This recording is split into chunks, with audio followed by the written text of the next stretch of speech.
ये आपकी first year की स्कीम है मैथ की 2023 की। कोई भी पेपर देने से पहले हमें स्कीम के बारे में लाजमी पता होना चाहिए और हमें तैयारी करने से पहले भी स्कीम के बारे में लाजमी पता होना चाहिए।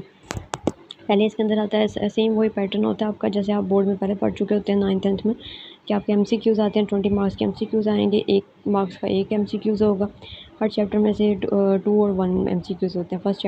फर्स्ट में से 2 में से, फिर 5 में से, 9 में से, 10 में से, 11 में से, 13 और 14 में से 1 MCQs आता है।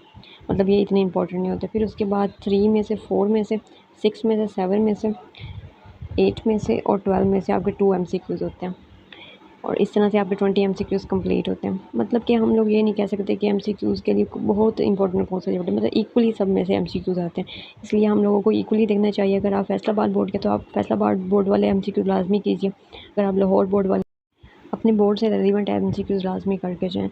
उसके बाद शॉर्ट वाले क्वेश्चन आते हैं। इसके अंदर चैप्टर क्वेश्चन नंबर 2, क्योंकि 1 तो हमारे पास हमारे MCQs में चला गया, क्वेश्चन नंबर 2 है, क्वेश्चन नंबर 3 है और क्वेश्चन नंबर 4 है। इसमें जो चैप्टर नंबर 1 है, 2 है, 3 और 4 है, इन सब में 3 क्वेश्चन आते हैं, यानी कि 2 मार्क्स का एक क्वेश्चन होता है, 3 आते हैं। क्वेश्चन नंबर 2 का एक तो बना हुआ होता है पोर्शन जिसमें से 12 क्वेश्चन टोटल दिए होते हैं, हमने करने होते हैं 8 क्वेश्चन करने होते हैं अपनी मर्ज़ी के, जो हमें आसान लगते हैं, जो हमें ठीक लगते हैं। 3 क्वेश्चन आते हैं इन सारे चैप्टर्स में से। उसके बाद क्वेश्चन नंबर 3 आ जाता है जिसमें हमारा फिर से 12 क्वेश्चन दिए होते हैं, 8 करने होते हैं। चैप्टर नंबर 5 में से 2 आता है, 6 में से 5 आता है, 7 में से 2 आते हैं, 8 में से 3 आते हैं। उसके बाद क्वेश्चन नंबर हमारे पास 4 होता है जिसके अंदर 13 क्वेश्चन टोटल दिए हुए होते हैं, हमने करने होते हैं 9th क्वेश्चन करने होते हैं, इसमें से 9 करने होते हैं अपनी मर्ज़ी के।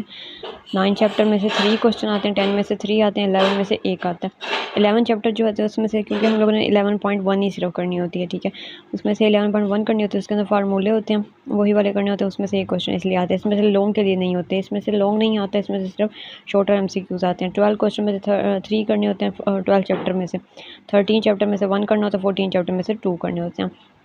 इस लिहाज से हमारे पास जो है ना चैप्टर नंबर 6 वो इंपॉर्टेंट है, उसमें से 5 करने होते हैं, सबसे ज़्यादा उसी में से आते हैं। उसके बाद हमारे पास ये जो चैप्टर नंबर 1 है, 2 है, 3 है, 4 है, 6 है, 8 है, 9, 10, 13, 12 और फिर 12, इन ये वाले चैप्टर हमारे पास शॉर्ट के लिए बहुत इंपॉर्टेंट है। इसमें से शॉर्ट ज़्यादा आते हैं, बाकियों में से कम कम आते हैं।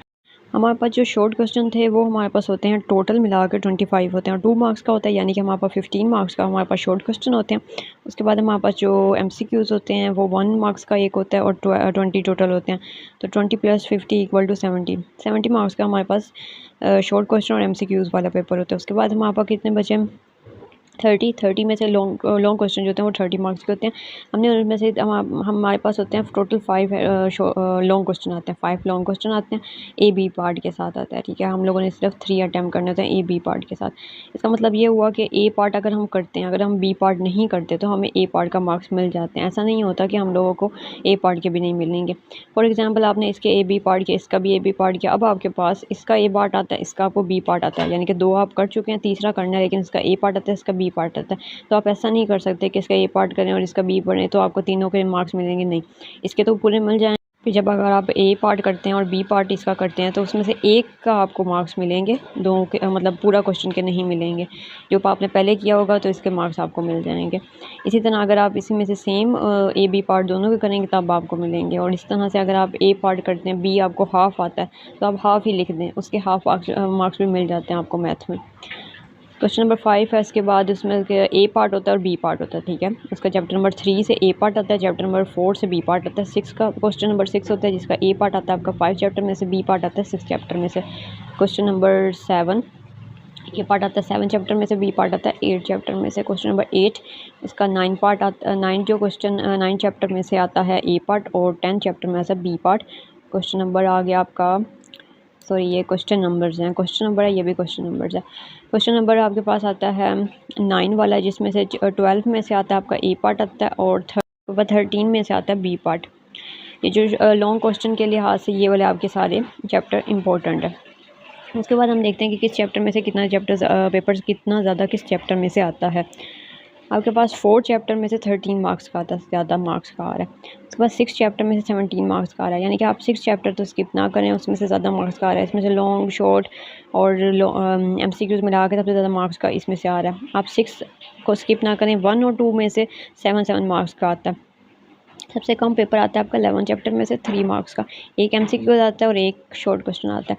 लेकिन ये चैप्टर जो इसमें सिर्फ हमने 11.1 करनी होती है, उसके अंदर 2 किस्म के फार्मूले हम लोग पढ़ते हैं और वही सारी एक्सरसाइज में यूज़ होते हैं। अगर हम लोग वो सिर्फ फार्मूला देख लेते हैं हम सारी एक्सरसाइज कर सकते हैं, तो इसका मतलब है कि हम लोग 3 मार्क्स भी गेन कर सकते हैं। यानी कि हम लोग अगर 3 चैप्टर स्किप नहीं करना चाहिए, उसमें 13 का आता है, हम लोग 4th नहीं स्किप करेंगे, 3 और 4 तो स्किप नहीं करेंगे, 5 फिर 6 में से 17 का आता है, ये स्किप नहीं कर सकते, 7 में से 11 का आता है, 8 में से 13 का आता है, 9 में से आपका 12 मार्क्स का आता है, 10 में से 12 मार्क्स का आता है, 12 में से 13 मार्क्स का आता है। 14 और 13 आपको बच्चों को मोस्टली मुश्किल लगते हैं, इसलिए फिर ये स्किप करना चाह रहे होते हैं। तो आपको ये कीजिए कि 3 और 4 चैप्टर लाजमी करें, फिर उसके बाद 6, 7, 8, 9, 10, 11 तक कर लें, 12 भी करें, 12 तक करें। अगर आपकी तैयारी नहीं इतनी अच्छी तो आप ये वाले चैप्टर लाजमी करें। ट्रिग्नोमेट्रिक वाले ये फंक्शन होते हैं, ये जो हैं 9, 10, 11, 12 वाले, ये लाजमी करें और साथ में 11, 7 और 6 लाजमी करें। 6 तो बिल्कुल ना स्किप करें, इसमें से ज़्यादा पेपर आता है। उसके बाद आपका जो फर्स्ट और 2 है, इसमें से जो आपको ईजी लग रहा है, अगर आप इसको स्किप करने के बजाय ये कर लें कि इसमें से जो पास्ट पेपर में रिपीट हुए हुए हैं, आपका जो भी बोर्ड है फैसला, जो चैप्टर आपको मुश्किल लगते हैं स्किप करना चाह रहे हैं, उसमें से सिर्फ आप लोग जो बोर्ड में आए हुए हैं वही वाले क्वेश्चन कर लें, ताकि स्किप करने से, क्योंकि इस लेवल पे आपका FSC लेवल पे, आपका ICS लेवल पे ज़्यादा पेपर पास पेपर में से रिपीट हो जाता है।